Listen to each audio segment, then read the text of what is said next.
오늘 우리에게 주시는 하나님의 말씀은 출애굽기 10장입니다.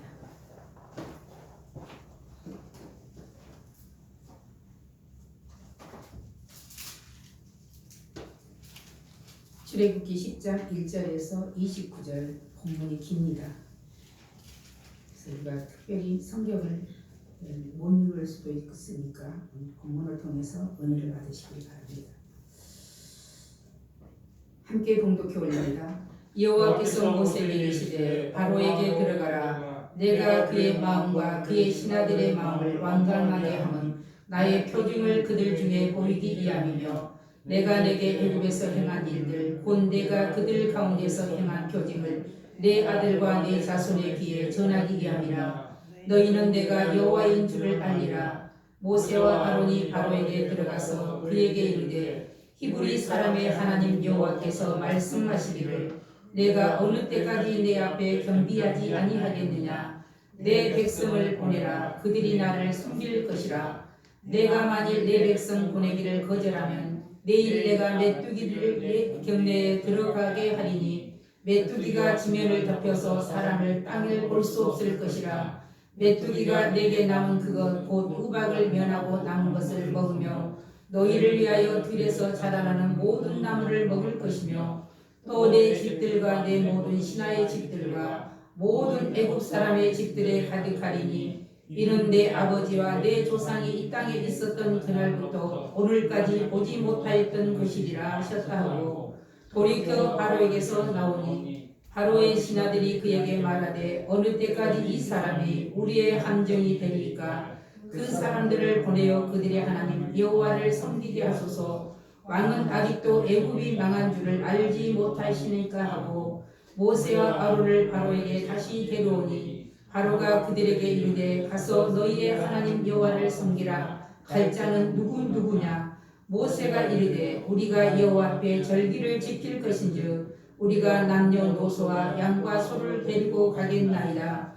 바로가 그들에게 이르되 내가 너희와 너희 어린아이들을 보내면 여호와가 너희와 함께함과 같으니라. 보라 그것이 너희에게는 나쁜 것이니라. 그렇게 하지 말고 너희 장정만 가서 여호와를 섬기라. 이것이 너희가 구하는 바니라. 이에 그들이 바로 앞에서 쫓겨나니라. 여호와께서 모세에게 이르시되 애굽 땅 위에 네 손을 내밀어 메뚜기를 애굽 땅에 올라오게 하여 우박에 상하지 아니한 밭의 모든 채소를 먹게 하라. 모세가 애굽 땅에 그 지팡이를 들매 여호와께서 동풍을 일으켜 온 낮과 온 밤에 불게 하시니 아침이 되매 동풍이 메뚜기를 불어들인지라. 메뚜기가 온 땅에 이르러 그 사방에 내리며 그 피해가 심하니 이런 메뚜기는 전에도 없었고 후에도 없을 것이라. 메뚜기가 온 땅을 덮어 땅이 어둡게 되었으며 메뚜기가 우박에 상하지 아니한 밭의 채소와 나무 열매를 다 먹었으므로 애굽 온 땅에서 나무나 밭의 채소나 푸른 것은 남지 아니하였더라. 바로가 모세와 아론을 급히 불러 이르되 내가 너희의 하나님 여호와와 너희에게 죄를 지었으니 바라건대 이것만 나의 죄를 용서하고 너희의 하나님 여호와께 구하여 이 죽음 많은 내게서 떠나게 하라. 그가 바로에게서 나가서 여호와께 구하매 여호와께서 돌이켜 강렬한 서풍을 불게 하사 메뚜기를 홍해에 몰아 넣으시니 애굽 온 땅에 메뚜기가 하나도 남지 아니하니라. 그러나 여호와께서 바로의 마음을 완악하게 하셨으므로 이스라엘 자손을 보내지 아니하였더라. 여호와께서 모세에게 이르시되 하늘을 향하여 내 손을 내밀어 애굽 땅 위에 흑암이 있게 하라. 곧 더듬을 만한 흑암이니라. 모세가 하늘을 향하여 손을 내밀매 캄캄한 흑암이 3일 동안 애굽 온 땅에 있어서 그동안은 사람들이 서로 볼 수 없으며 자기 처소에서 일어나는 자가 없으되 온 이스라엘 자손들이 거주하는 곳에는 빛이 있었더라. 바로가 모세를 불러서 이르되 너희는 가서 여호와를 섬기되 너희의 양과 소는 머물고 두고 너희 어린 것들은 너희와 함께 갈지니라. 모세가 이르되 왕이라도 우리 하나님 여호와께 드릴 제사와 번제물을 우리에게 주어야 하겠고 우리의 가축도 우리와 함께 가고 드릴 수 없으니 이는 우리가 그 중에서 가져다가 우리 하나님 여호와를 섬길 것임이며 또 우리가 거기에 이를 것까지는 어떤 것으로 여호와를 섬기는지 알지 못함이다 하나 여호와께서 바로의 마음을 완악하게 하셨으므로 그들 보내기를 기뻐하지 아니하고 바로가 모세에게 이르되 너는 나를 떠나가고 스스로 삼가 다시 내 얼굴을 보지 말라. 내가 내 얼굴을 보낸 날에는 죽으리라. 모세가 이르되 당신이 말씀하신 대로 내가 다시는 당신의 얼굴을 보지 아니하리이다. 아멘. 찬송가 279장을 찬송합니다.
말씀 제목은 하나님과 타협할 수 있습니까?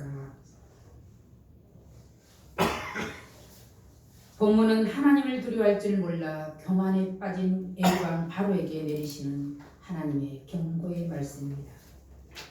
그 경고의 의미는 교만을 버리고 겸손하도록 하시기 위한 하나님의 배려입니다. 그리고 하나님께서는 택한 이스라엘 백성을 출애굽시키도록 바로에게 경고하신 것입니다. 그리고 더 큰 것은 임박한 무서운 재앙을 면하고 사망의 심판을 면하도록 경고하신 것입니다. 하나님의 인애와 자비가 풍성하신 비밀을 우리는 여기서 볼 수 있습니다. 하나님께서는 멸망받을 죄인들까지도 돌이켜 회개하고 구원받을 기회를 부여하시기 위하여 환난과 재앙을 사용하시는 것을 볼 수 있습니다. 그런데 인간은 하나님의 필연적인 관계를 망각하고 늘 높아지려고 하는 경향이 있습니다.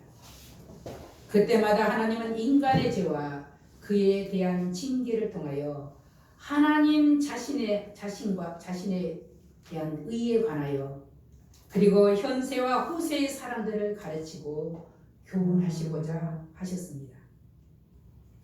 고린도전서 10장 11절에는 그들에게 일어난 이런 일은 본보기가 되고 또한 말세를 만난 우리를 깨우치기 위하여 기록되었느니라고 말씀하고 있습니다.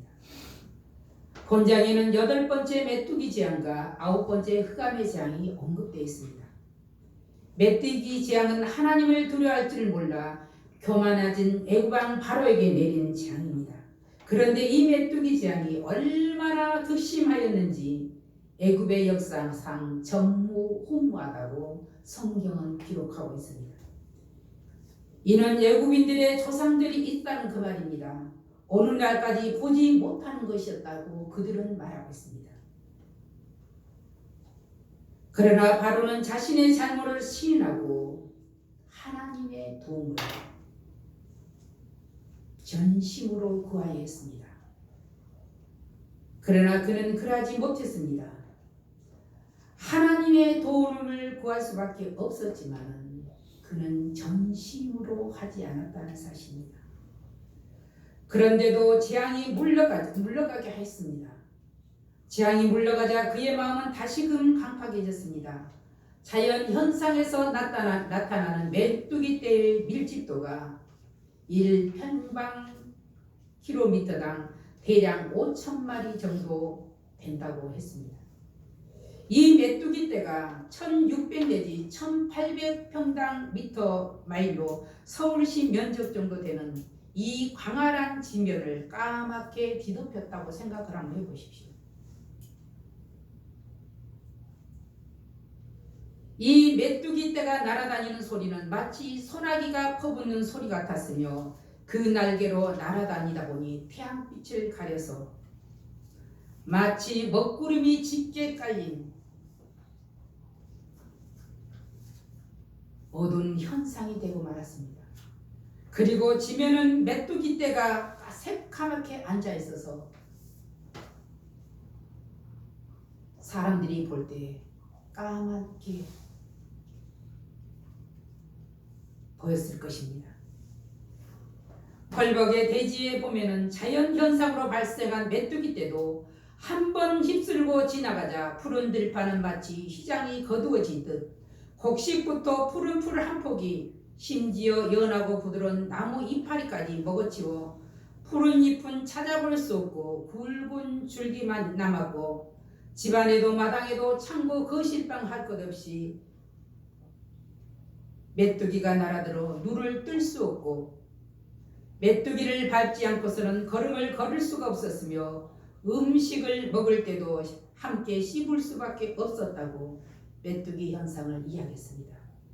그런데 하나님께서 징벌의 도구로 작정하고 내리신 메뚜기 떼가 얼마나 대단했을까? 우리는 가히 상상하기도 어렵습니다. 거듭되는 재앙에도 불구하고 바로는 자신의 고집과 욕심을 쫓아 여호와 백성 보내기를 거절했습니다. 하나님의 요구는 단 하나, 내 백성을 내보내라, 나를 섬기게 하라입니다.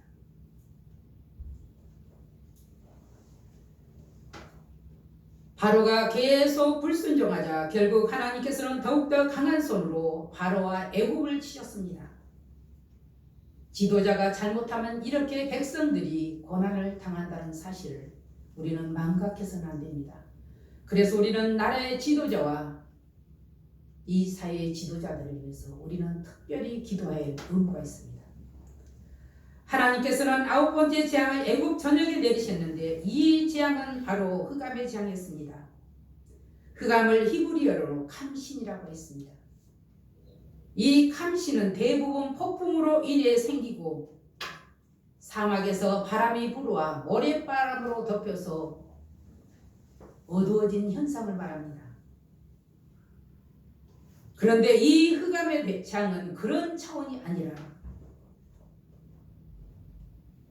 그야말로 두려움과 공포의 대상이요 사망의 징조입니다. 특별히 태양신을 최고의 신으로 섬기고 바로를 태양의 아들로 여기는 이 애굽인들에게는 그들의 신이 죽었다는 것을 의미하였고 바로조차도 곧 죽을 수밖에 없다는 극도의 공포감을 자아내게 만들었습니다. 우리 22절 23절로 한번 같이 읽어봅니다. 22절 23절 모세가 하늘을 향하여 손을 내밀며 캄캄한 흑암이 3일 동안 애굽 온 땅에 있어서 그 동안은 사람들이 서로 볼 수 없으며 자기 처소에서 일어나는 자가 없으되 온 이스라엘 자손들이 거주하는 곳에는 빛이 있었더라. 아멘. 이러한 상황 중에도 하나님께서는 이 이스라엘 백성들이 거주하고 있는 고센 땅을 구별하셨다고 했습니다. 이 땅을 구별하사 흑암이 그들을 주관하지 못하게 하셨습니다. 한마디로 사망이 그들을 덮지 못하게 했다 이 말입니다. 여기서 우리는 다음과 같은 사실을 알 수 있는데 하나님께서는 악인이 강팍한 마음을 품는 것에 대하여는 관여하지 않으셨다는 사실입니다. 그냥 내버려 둔다는 것입니다.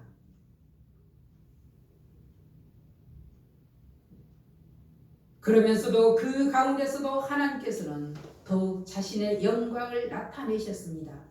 그리고 이뿐만이 아니라 하나님께서는 자신이 택한 백성을 사랑하시고 끝까지 보호하신다는 사실입니다.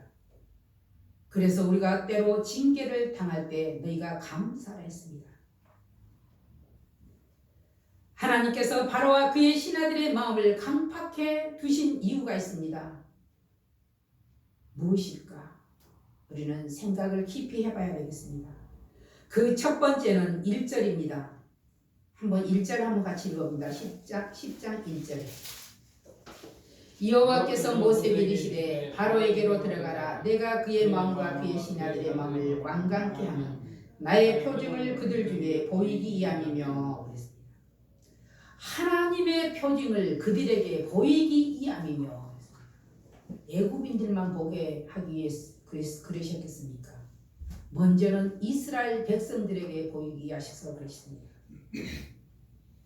그리고 두 번째는 동시에 2절입니다. 한번 같이 읽어봅니다. 내가 내게 애굽에서 행한 일들 곧 내가 그들 가운데서 행한 표징을 내 아들과 내 자손의 귀에 전하기 위함이라. 너희는 내가 여호와인 줄 알리라. 아멘. 동시에 이스라엘 자손들이 애굽인들에게 행한 것을 이 여호와의 표징을 대대로 전하기 위함이셨습니다. 그런데 이제는 바로의 신하들조차도 바로 왕에 대한 신뢰가 이제는 금이 가기 시작했습니다. 계속적으로 연이은 재앙으로 말미암아 이제는 폭동이나 반란의 조짐까지 이제는 일어나기 시작했습니다.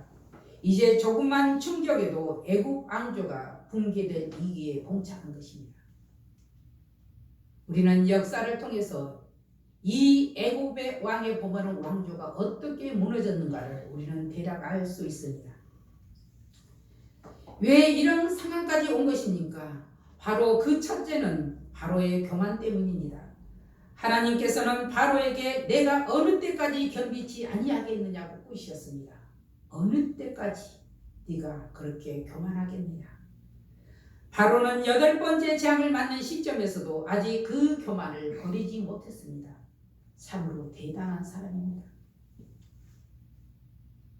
지체가 굳으면 장애인이 되고 간이 굳으면 육체의 생명이 죽게 되고 심령이 굳으면 영이 죽게 됩니다. 그래서 우리 신앙인들은 가장 두려워할 것이 있습니다. 심령이 죽으면 영이 죽게 되면 바로가 바로 그런 사람입니다. 영이 죽은 사람입니다. 성경에서는 교만을 자신을 독립시켜 하나님보다 더 높이는 말이라고 하였습니다. 이사야 14장 4절 5절 말씀에는 너는 바벨론 왕에 대하여 이 노래를 지어 이르기를 압제하던 자가 어찌 그리 그쳤으며 강포한 성이 어찌 그리 패하였는고 여호와께서 악인의 몽둥이와 통치자의 귀를 꺾으셨도다 그랬습니다.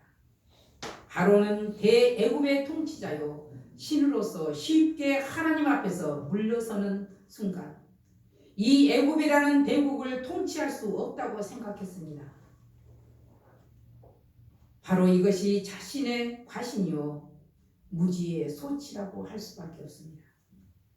교만한 자에 대한 하나님의 경고입니다. 잠언서 16장 18절은 교만은 패망의 선봉이요 거만은 넘어짐의 앞잡이로다 그랬습니다. 우리는 나 자신을 잘 보지를 못합니다. 그런데 남을 통해서 우리는 나 자신을 봐야 합니다. 제가 신학교 다닐 때 그런 말을 한 적이 있습니다. 자신이 교만해진지는 모릅니다. 남이 교만해진 것은 금방 아는데 그런데 똑똑하고 교만한 자들을 보면 얼마 안 가서 정말로 똑똑 부러진 소리가 나더라고요. 그걸 통해서 보면 제가 교훈을 얻게 됩니다.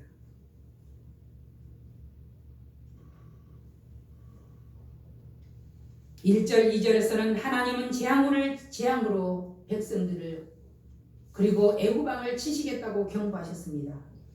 바로의 교만함과 거만함이 애굽과 온 백성들에게 연이어 재앙으로 나타났습니다.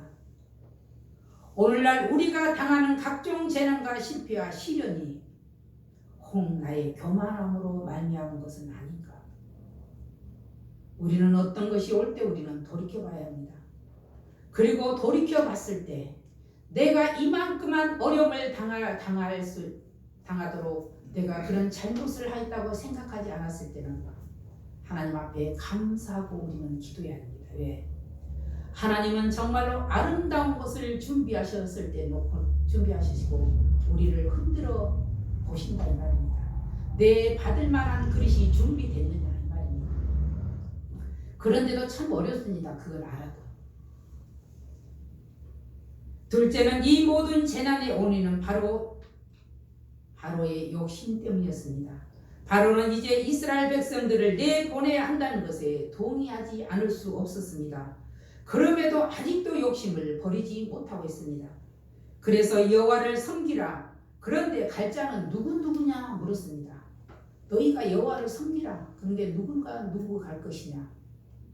처음부터 끝까지 보면 우리 모두가 다 살 길쯤 떨어져서 여호와를 섬길 것이라고 했지만 타협을 합니다.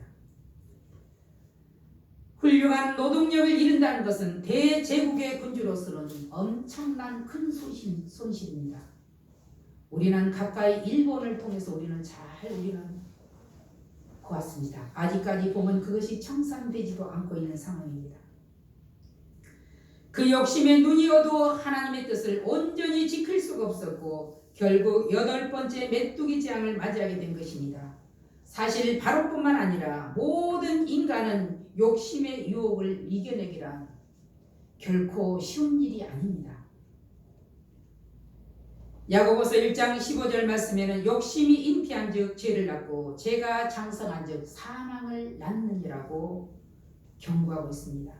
우리는 이 말씀을 생각할 때 우리의 욕심이 하나님의 뜻과 대치된다면 즉시 포기하는 결단을 내려야 한다는 사실입니다. 그럼에도 나의 욕심을 내려놓을 것인가 하나님의 뜻대로 순종할 것인가 이 두 사이에서 보면 갈등할 때가 참 많습니다. 이것이 바로 우리들에게 문제입니다.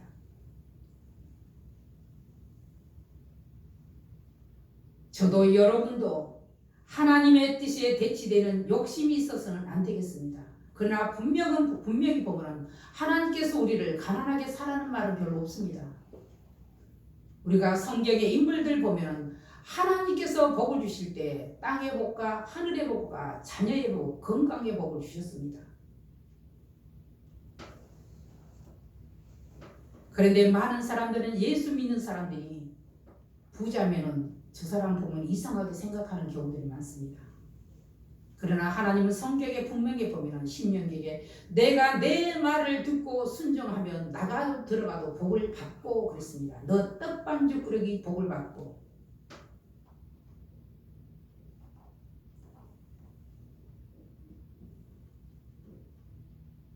바로의 신하들조차도 원망 섞인 말로 이제는 이스라엘 백성을 내보내자고 재촉하고 있습니다. 이제 신하들까지 불신임을 받게 되는 이제는 그야말로 정치적으로 궁지에 몰리는 상황이 됐습니다. 그럼에도 불구하고 그는 고집을 꺾지 않았습니다. 내가 애굽의 왕이요 내가 신인데 이런 상황에서 물러난다면 어떻게 신하들 앞에 면이 설 것이며 백성들을 통치할 수 있을 것인가. 바로는 여기에만 사로잡혀 있습니다. 그래서 절대로 물러설 수 없다는 것이 그의 결론이었습니다. 결국 바로의 고집은 온 백성들이 갈 때까지 이르러 사망의 고초를 겪는 그러한 상황을 만나게 됩니다. 대부분의 독재자들이 멸망하게 된 이유가 바로 그 고집 때문이었음을 역사가 증명하고 있습니다. 이렇게 고집은 망한 길로 가는 지름길입니다. 과연 하나님 앞에 굴복하는 것이 수치스럽고 하나님 앞에 순종하신 것이 그처럼 부끄러운 일일까? 하나님의 뜻을 위해 세상 권력자에게 무릎 꿇는 것을 수치스럽게 생각할지언정 하나님 앞에 굴복하고 순종하는 것이 오히려 자랑스럽게 생각하는 우리가 되어야 하겠습니다. 그런데 많은 정치가 중에서 예수 믿는 사람들이 참 많습니다. 정치가 장로들도 집사들도. 그런데 별로 표가 나지 않습니다. 왜? 권력자에게 무릎을 꿇지를 못합니다. 오늘날 우리는 점점 더 깊은 멸망의 수렁으로 빠져들고 있는 완악한 바로의 모습을 통해 나는 무슨 교훈을 얻을 수 있는가?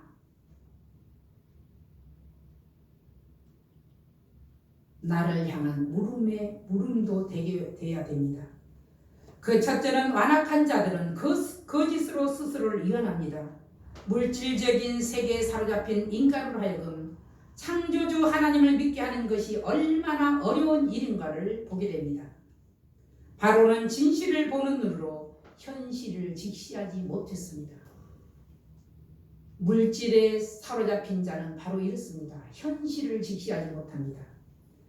오히려 번번이 일어나는 재앙을 일시적인 자연현상으로 치부하며 조금만 참으면 지나갈 재앙이고 잠시 받는 고통일 뿐이라고 생각했습니다.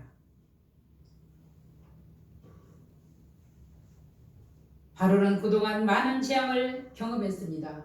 그리고 모세를 통해서 메뚜기 재앙을 예고받았음에도 그는 자신을 위안했습니다. 나에게는 임하지 않겠지. 이번에는 그냥 지나가겠지 하고.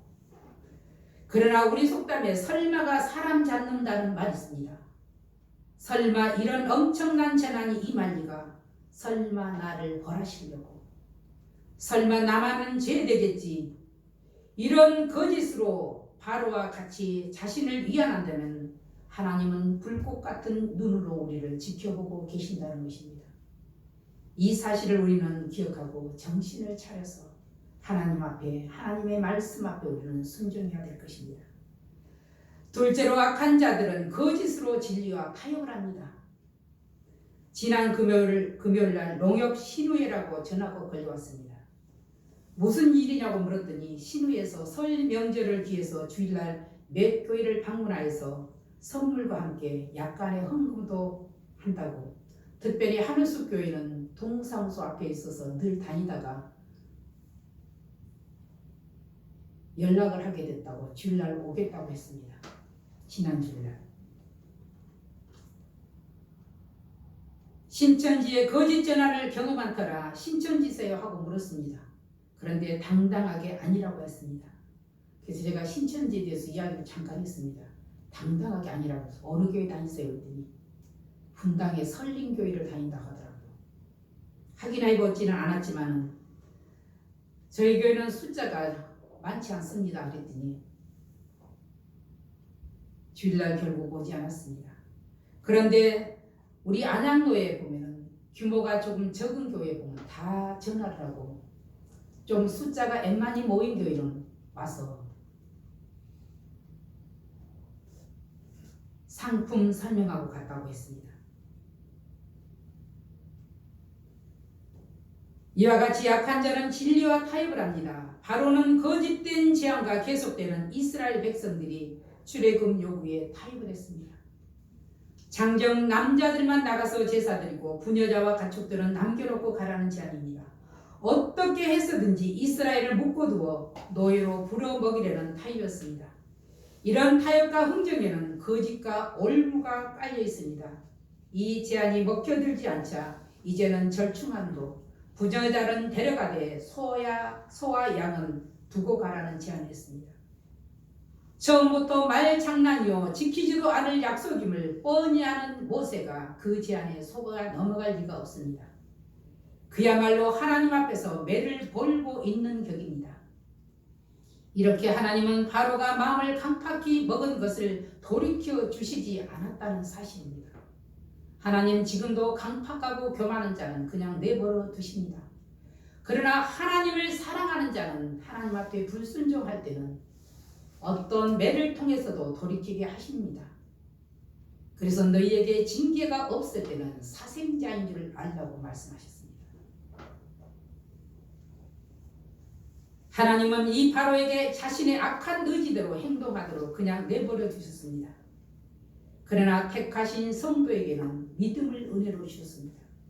내가 천국 가고 싶어서 믿는 것이 아니라 하나님을 믿을 수밖에 없도록 하나님이 우리에게 역사하셨다는 사실입니다.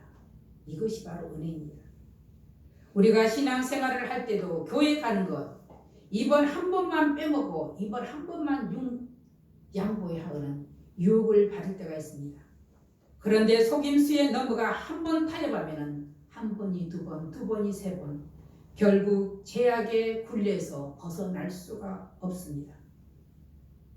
우리는 이런 유혹이 올 때마다 역사하시고 인도하시는 성령님의 도우심을 청해야 합니다. 세 번째는 악한 자들은 거짓으로 자복하고 회개합니다. 메뚜기 때의 재앙으로 애굽 역사상 전무후무한 대재난이 덮치자 애굽 전역에 먹을 것이라고는 하나도 남지 않는 상황에 봉착했습니다. 대기근과 식량량이 발생하면 언제 민중들이 들고 일어날지 알 수 없는 그러한 상황입니다. 3일 배를 고르면 남의 담장을 뛰어넘지 않을 사람이 없었다고 옛날에서 그랬습니다. 그만큼 먹는 것이 보면 가장 큰 것입니다. 다급해진 바로는 급기야 모세와 아론을 불러 고백합니다. 17절 우리 한번 같이 읽어봅니다. 17절. 바라건대 이번만 나를 용서하고 너희 하나님 여호와께 구하여 이 죽음 많은 내게서 떠나게 하라. 간곡히 부탁했습니다. 얼핏 보면 이번에야말로 단단히 회개한 것 같지만은 다급해진 나머지 어떻게 해서든 당장의 공경을 면하고자 시대한 거짓 고백이었습니다. 한마디로 물리적인 힘에 의한 승복이었습니다. 이와 같은 하나님의 철저한 간섭과 재앙에 승복하지 않을 사람은 아마도 한 사람도 없을 것입니다. 이를 모를 리 없는 모세였지만 그럼에도 여호와께 기도합니다. 모세의 기도에 하나님은 역사하십니다. 19절 한번 같이 읽어봅니다. 19절. 여호와께서 돌이켜 강렬한 서풍을 불게 하사 메뚜기를 홍해에 보라 넣으시니 애굽 온 땅에 메뚜기가 하나도 남지 아니하니라. 아멘. 메뚜기는 동물 중에서도 약한 곤충입니다. 그런데 하나님께서는 어떻게 하셨습니까? 이에 비해 바로는 고등동물인 인간 중에서도 최강국인 바로의 왕이었습니다. 그런데 약간 메뚜기인 떼들을 통하여 교만한 자들 바로를 굴복시켰습니다. 바로 메뚜기를 통해 활용해서 재앙을 일으키신 하나님의 의도를 볼 수 있습니다. 약한 자를 들어서 강한 자를 부끄럽게 하신다는 말씀입니다. 하나님은 미물인 메뚜기를 통하여서도 재앙의 도구를 삼으셨다는 사실입니다. 그래서 성도는 이 세상을 살아갈 때 권력도 물질도 건강도 모두 삶의 한 수단일 뿐 그 자체가 목적이 아니라는 사실을 기억하라 합니다. 그리고 인생의 모든 일을 믿음의 빛 앞에서 판단해야 됩니다. 우리는 그래야 실패하지 않는 인생을 살 수 있습니다. 하나님은 하나님을 경외하는 자를 이끌어 저는 돋는 해 아침 빛 같다고 했습니다. 우리 모두가 하나님을 경외하여 돋는 해 아침 빛 같은 성도들이 다시 되시기를 주의 이름으로 축원합니다. 기도하겠습니다. 살아계신 아버지 하나님 감사드립니다. 부족한 저희들을 하나님의 백성으로 삼으시고 돋눈의 아침 빛같이 저희들을 세우심을 감사드립니다. 하나님 오늘도 하나님을 찬양합니다. 하나님을 송축합니다. 평생 하나님을 노래하며 사는 인생이 되게 하시고 야곱처럼 우리가 인생 마지막 종점에서도 하나님을 경배하는 삶이 되게 하여 주시옵소서. 요셉처럼 임종시에도 나라와 민족을 위해서 축복하며 기도하는 그런 자가 되게 하여 주시옵소서. 예수 그리스도의 이름으로 감사하며 기도하옵나이다. 아멘. 찬송가 488장을 부르시면서 준비하신 예물을 하나님 앞에 올리겠습니다.